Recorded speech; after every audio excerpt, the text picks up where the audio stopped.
Sejam todos bem-vindos às preleções do Centro Espírita Allan Kardec de Campinas. Hoje, nos coube falar sobre o capítulo 24 do Evangelho segundo o Espiritismo, não colocais a candeia debaixo do roqueiro. Nossa fala vai estar baseada nas passagens de Mateus, capítulo 5, versículo 15, também Mateus, capítulo 10, versículos de 5 a 7. Antes de iniciar nossas reflexões a respeito do título que acabamos de comunicar, vamos fazer uma oração para o início das nossas preleções. Pai de misericórdia e amor, Mestre Jesus, equipes espirituais, nos colocamos à disposição para que possamos entender a palavra e a doutrina cristã passada pelo Mestre Jesus. Que esse entendimento nos traga discernimento suficiente para que possamos colocá-lo no nosso dia a dia. E assim, de mãos dadas ao Mestre Jesus, podemos caminhar na direção da paz e da felicidade de todos quantos se nos rodeiam e de nós mesmos. Sê conosco, Senhor, nessas nossas boas intenções. E que assim seja. Bom, a parábola que vai estar em lide hoje é a parábola das candeias, né? Me permita que eu leia a passagem que foi citada e diz o seguinte: nem se acende a candeia e se coloca debaixo do alqueire, mas no velador e dá luz a todos que estão na casa. Essa é a passagem que está sendo comentada, mas a gente deve olhar de onde saiu essa passagem. Essa passagem está em Mateus 5, que é onde tem as bem-aventuranças. Então, logo depois das bem-aventuranças é que Jesus comenta a respeito da candeia. Primeiro nós devemos também entender o que é uma candeia. Candeia era alguma coisa que dava luz, tipo aquela lâmpada de Aladim, não é? Que vai uma torcida, um pavio, não é? Lá dentro vai o óleo e aí você coloca fogo para iluminar o ambiente. É disso que ele está falando, obviamente se referindo às questões daquela época em relação aos costumes tidos naquele momento, não é? E alqueire é um vaso de medida de secos e molhados, né? Ou seja, se eu vou acender uma luz para iluminar um ambiente, eu devo colocar na parte de cima para que a maior parte possível do ambiente fique iluminado. E não debaixo, em outras traduções, ele fala debaixo da cama, né? Ou debaixo do alqueire, que é esse vaso. Você colocaria debaixo do alqueire, então não teria sentido nenhum isso. Então ele está falando isso lá quando ele está falando das bem-aventuranças. E as bem-aventuranças é a primeira aparição pública de Jesus, quando ele coloca aquele resumo maravilhoso de toda a doutrina que ele viria a desenvolver no decorrer da sua missão a partir dos 30 anos de idade, não é? Então a passagem toda, ela diz assim: vós sois a luz do mundo. Não se pode esconder uma cidade edificada sobre um monte, nem se acende a candeia e se coloca debaixo do alqueire, mas no velador e dá luz a todos que estão na casa. Assim resplandeça a vossa luz diante dos homens, para que vejam vossas boas obras e glorifiquem o vosso Pai que está nos céus. Então está em Mateus 5, de 14 a 16.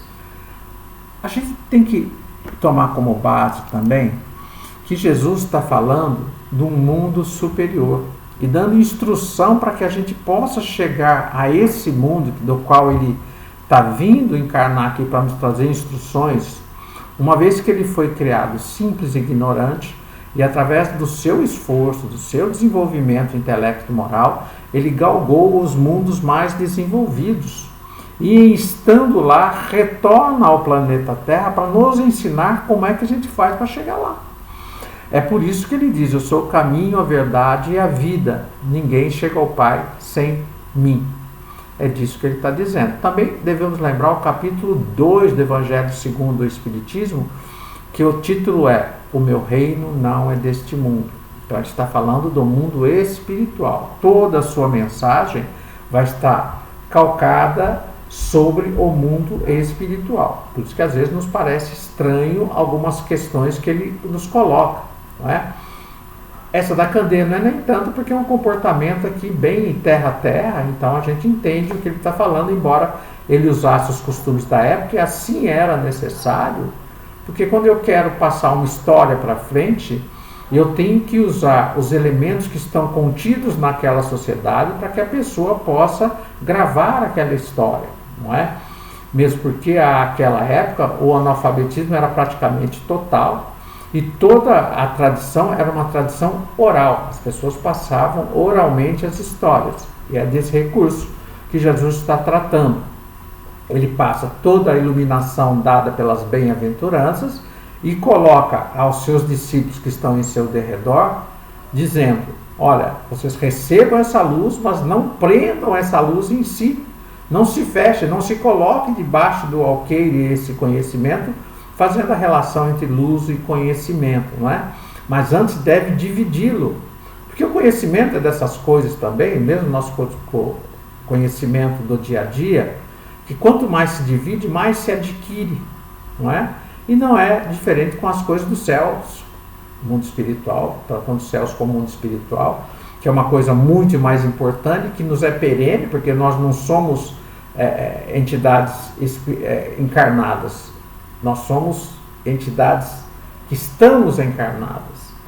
Então nós somos entidades espirituais tendo uma experiência material, e que após o nosso desencarne, então, essa entidade retoma o mundo espiritual com todo o conhecimento adquirido aqui nesta encarnação e tantas outras que já tivemos.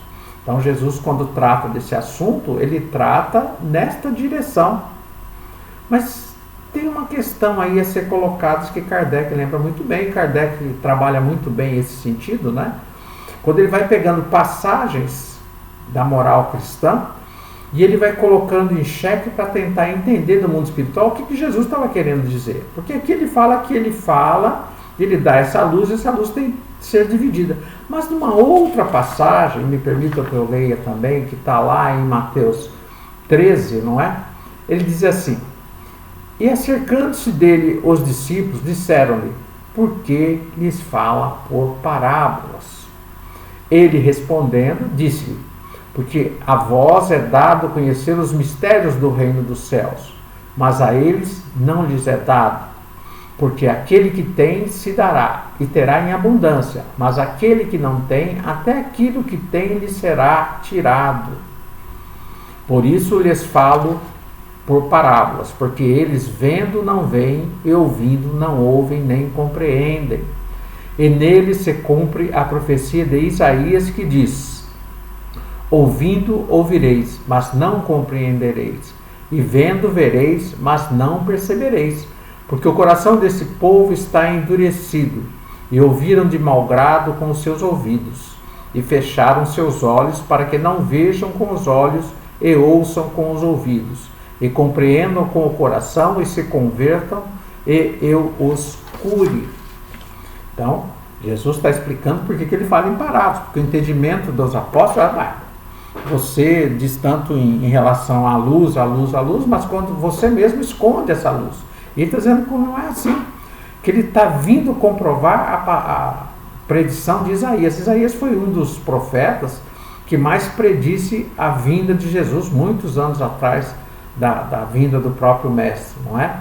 Então ele está dizendo: olha, tem aqueles que estão tão presos ao materialismo, aos dogmas, às questões das leis humanas, que ele não consegue abrir a sua cabeça, expandir o seu raciocínio, de modo que ele possa entender as coisas de mundos superiores.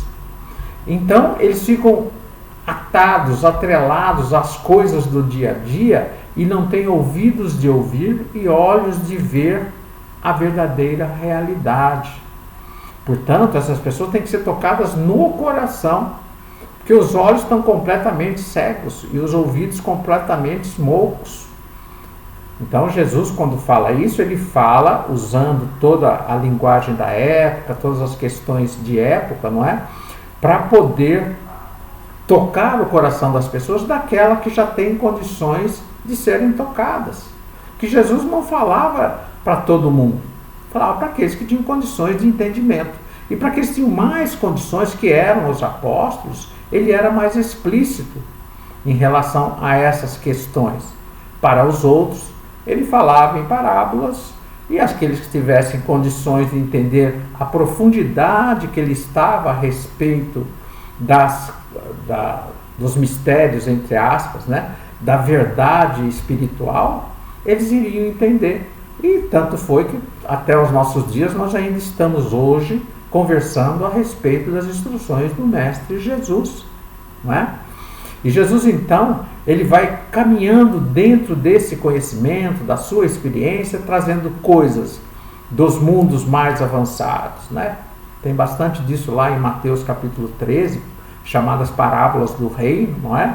E também diz quais são os comportamentos que nós devemos ter, a fim de que a gente consiga galgar esses mundos também. Quando ele fala desses comportamentos aqui e agora, ele é muito claro. É muito claro. Amar a Deus sobre todas as coisas e o próximo como a si mesmo. Ou seja, ele sempre traz o combate direto e efetivo contra o egoísmo e contra o orgulho e a prática incessante da caridade, que é o amor em ação no nosso dia a dia. Que as coisas não fiquem só na teoria, mas que elas se tornem prática. É disso que Jesus trabalha o tempo todo. O tempo todo ele está trabalhando dentro dessa lógica, trazendo informações, né? Quando ele diz assim, o reino do céu se assemelha. E aí ele coloca as questões como que é lá.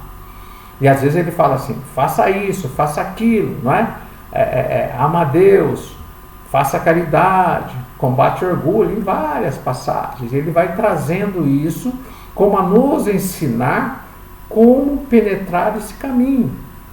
Porque em outras ocasiões ele diz, eu sou o caminho, a verdade e a vida. Ninguém chega ao Pai sem mim. Porque como ele já perambulou por esse caminho, desde os mundos inferiores até mundos superiores, ele sabe que caminho é esse. E qual é o caminho mais curto entre uma coisa e outra. Entre a dor e entre a paz e a felicidade relativa. Então, cada um que porventura tenha conseguido absorver essa luz do Mestre em qualquer quantidade, que ele possa estar passando à frente essa luz, porque se fez bem para a gente, vai fazer bem para outros também. E Jesus, ele trabalha essas ideias também o tempo todo. Mas aí tem uma outra questão que é colocada no Evangelho segundo o Espiritismo, não é? Ele fala para que a gente não vá aos gentios. Obviamente está falando para os apóstolos, mas quando ele abre para todos, lá no capítulo 18, no Festim das Bodas, né? Quando Kardec trabalha essa questão, muitos chamados e poucos escolhidos, a gente nota que ali ele diz que está abrindo toda a questão da doutrina que ele nos trouxe, para que seja difundida por todos aqueles de boa vontade. Não importa a hora que entenda a doutrina, a hora que tenha a luz sobre si, mas que ele possa dividi-la com tantos quantos sejam necessários. Também ele vai falar isso aí no capítulo 20, não é? Ele traz ali os trabalhadores da última hora. Todos receberão a mesma paga, porque o trabalho é feito em conjunto, na sociedade, para que todos sejam felizes, tenham paz, e só assim conseguiremos a nossa própria felicidade. Mas ele diz o seguinte lá em Mateus, aí ele vai estar em Mateus de 9 a 36, né? E também depois a gente tem a sequência disso, no Evangelho, segundo o Espiritismo, tem uma parte da passagem de Mateus 10, de 5 a 7. Veja assim, diz lá, Jesus enviou esses 12 e lhes ordenou, dizendo, não ireis pelo caminho dos gentios, nem entrareis em cidade de samaritanos, mas ide diante as ovelhas perdidas da casa de Israel, e indo, pregai dizendo, é chegado o reino dos céus. Sempre a gente vai ver uma passagem evangélica, é conveniente, como ela vem muito trabalhada em versículos, pequenos versos, Que a gente olhe de onde vem, que circunstância foi escrito aquilo, foi falado aquilo, não é? E o que a gente pode entender do contexto. E é isso que eu vou fazer. Eu vou pegar o finzinho ali do capítulo 9, esse é o capítulo 10 que a gente acabou de ler, para saber em que circunstância isso estava acontecendo. O capítulo 9, ele diz o seguinte, né? A gente vai lá no capítulo 9, versículo 36, ele diz assim: E percorria Jesus todas as cidades e aldeias, ensinando nas sinagogas deles e pregando o evangelho do reino, e curando todas as enfermidades e moléstias entre o povo. E vendo as multidões, teve grande compaixão deles, porque andavam cansadas e desgarradas, como ovelhas que não têm pastor. Ele fala, eu sou o bom pastor, não é? Ele está falando dele, que as ovelhas quando não têm pastor não têm direção. Ele até diz, né? Lá em João 1,18, as minhas ovelhas conhecem a minha voz. Ele diz que é o bom pastor e as ovelhas conhecem a voz do pastor. E depois agora aqui, um pouquinho a gente leu ali, né? Tem os ouvidos de ver, os ouvidos de ouvir e olhos de ver. Então ele está dizendo disso também. Ele nunca se contradizia, não é? E continua. Então, a partir daí, ele disse aos seus discípulos: a seara é realmente grande, mas poucos os ceifeiros, os trabalhadores, aqueles que estão dentro da seara, do mundo, né? Rogai, pois, ao Senhor da seara, que mande ceifeiros para a sua seara, que traga mais trabalhadores, né? Que possam entender e possam expandir essa luz. E continua ele lá em Mateus 10:1, ele diz assim: e chamando os seus discípulos, deu-lhes poder sobre os espíritos imundos, para os expulsarem e para curarem toda a enfermidade e todo o mal. É daí, logo à frente, que ele vai dizer. Então Jesus enviou os 12, etc, etc. E ele dá uma mensagem: curai os enfermos, limpai os leprosos, ressuscitai os mortos, expulsai os demônios, de graça recebeste, de graça dai. Obviamente ele está usando a linguagem da época, né? Quando ele fala em espíritos imundos, ele está falando em obsessão. Quando ele fala curar os enfermos, ele está falando da gente poder fazer ações capazes de aliviar as dores alheias, etc, etc. E obviamente ele está falando para todas as pessoas e também para os médiuns que fazem esse tipo de coisa quando tem essa capacidade, não é? Então ele está liberando para todo mundo, mas ele diz, quando for ensinar alguma coisa a respeito disso, primeiro, não cobre nada de ninguém, porque isso é de graça. Mas, ide primeiro aos gentios, aos filhos desgarrados da casa de Israel. Ele está falando que, obviamente, se você vai aos gentios eram as pessoas, que seria para nós hoje os ateus, né? Aqueles que não acreditavam em nada, que tinham outros deuses, eram politeístas, etc, etc. Que, obviamente, o trabalho estava todo por fazer. E como as pessoas, e nós ainda também, né? A gente ainda está trabalhando o nosso interior para poder ter força suficiente para passar a mensagem do mestre, a gente pode desanimar de bater de frente o tempo todo e não ver resultado aparente e eminente, não é? Então, vai primeiro aqueles que a semente já está lançada, está por germinar.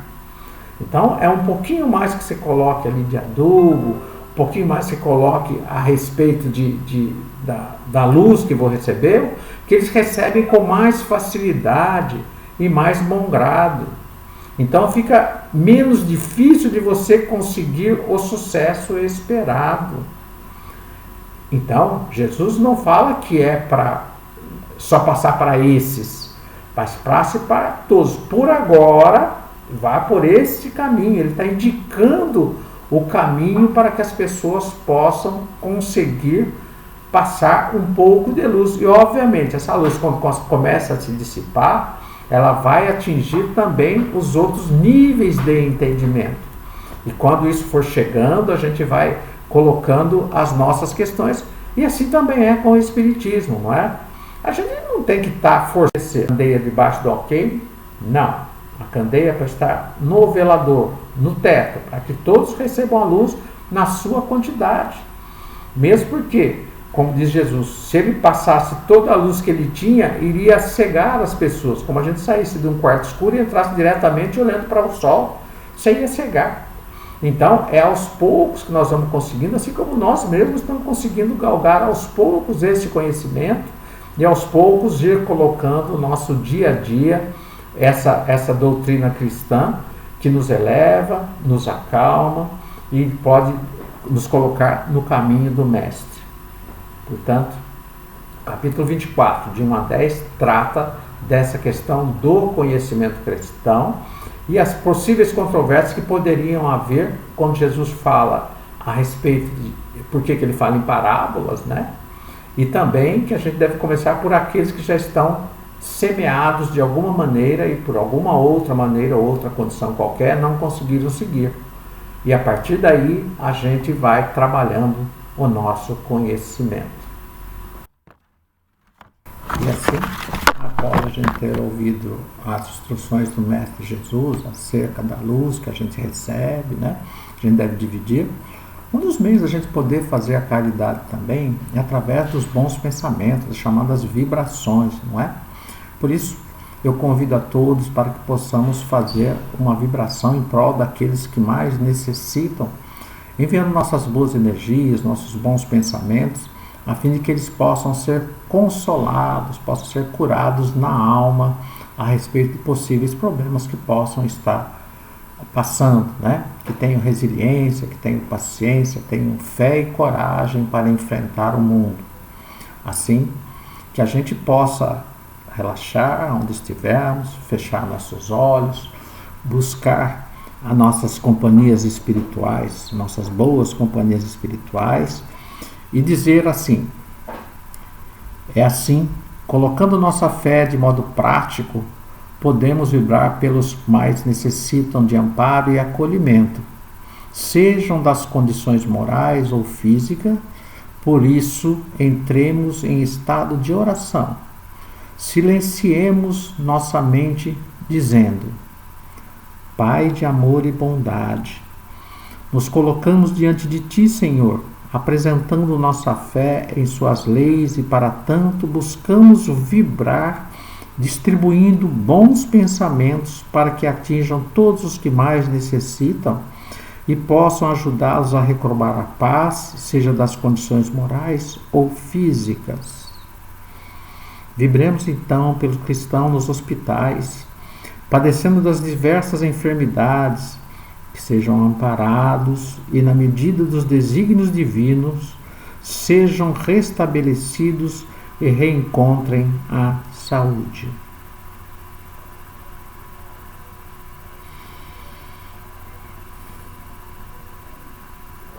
Também gostaríamos de vibrar pelos que buscam um trabalho para dignamente encontrem seu sustento, para que sejam encaminhados em suas intenções e encontrem as portas abertas para a dignidade do trabalho.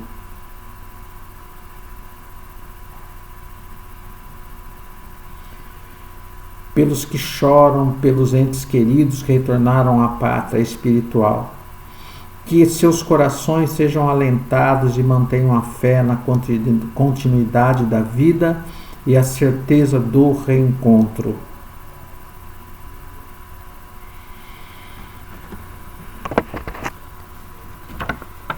Também queremos vibrar, Senhor, pelos nossos lares, que se mantenham unidos e exercendo o bem, buscando a paz necessária para o desenvolvimento das relações que ora nos são propostas.